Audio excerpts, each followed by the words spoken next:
بسم اللہ الرحمن الرحیم۔ السلام علیکم ورحمۃ اللہ وبرکاتہ۔ حضرت ابو ہریرہ رضی اللہ عنہ فرماتے ہیں کہ نبی کریم صلی اللہ علیہ وآلہ وسلم نے فرمایا، قیامت کے دن سب سے پہلے جن کے خلاف فیصلہ کیا جائے گا ان میں ایک وہ شخص بھی ہوگا جو شہید کیا گیا ہوگا۔ یہ شخص اللہ تعالیٰ کے سامنے لایا جائے گا۔ اللہ تعالیٰ اپنی اس نعمت کا اظہار فرمائے گا جو اس پر کی گئی تھی، وہ اس کا اقرار کرے گا۔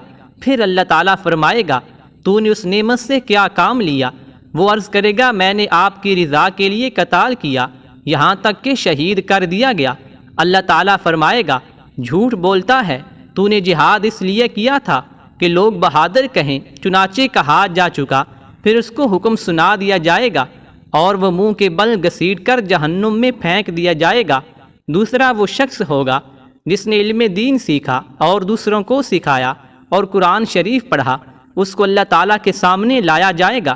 اللہ تعالیٰ اس پر اپنی دی ہوئی نعمتوں کا اظہار فرمائے گا اور وہ ان کا اقرار کرے گا۔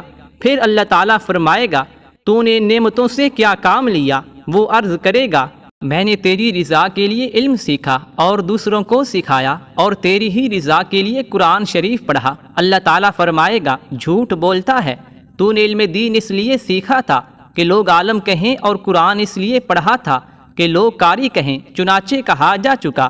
پھر اس کو حکم سنا دیا جائے گا اور وہ منہ کے بل گھسیٹ کر جہنم میں پھینک دیا جائے گا۔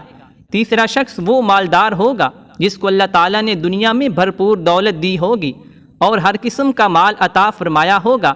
اس کو اللہ تعالیٰ کے سامنے لایا جائے گا۔ اللہ تعالیٰ اس کو اپنی نعمتیں بتلائے گا اور وہ ان کا اقرار کرے گا۔ پھر اللہ تعالیٰ فرمائے گا، تو نے ان نعمتوں سے کیا کام لیا؟ وہ عرض کرے گا، جن راستوں میں خرچ کرنا تجھے پسند ہے، میں نے تیرا دیا ہوا مال ان سب ہی میں تیری رضا کے لیے خرچ کیا تھا۔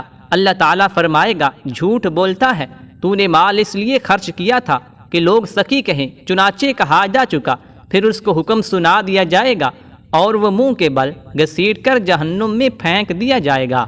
حضرت ابو برزہ اسلمی رضی اللہ عنہ فرماتے ہیں کہ رسول اللہ صلی اللہ علیہ وآلہ وسلم نے فرمایا، قیامت کے دن آدمی کے دونوں قدم اس وقت تک حساب کی جگہ سے نہیں ہٹ سکتے جب تک کہ اس سے ان چیزوں کے بارے میں پوچھ نہ لیا جائے: اپنی عمر کس کام میں خرچ کی، اپنے علم پر کیا عمل کیا، مال کہاں سے کمایا اور کہاں خرچ کیا، اپنی جسمانی قوت کس کام میں لگائی۔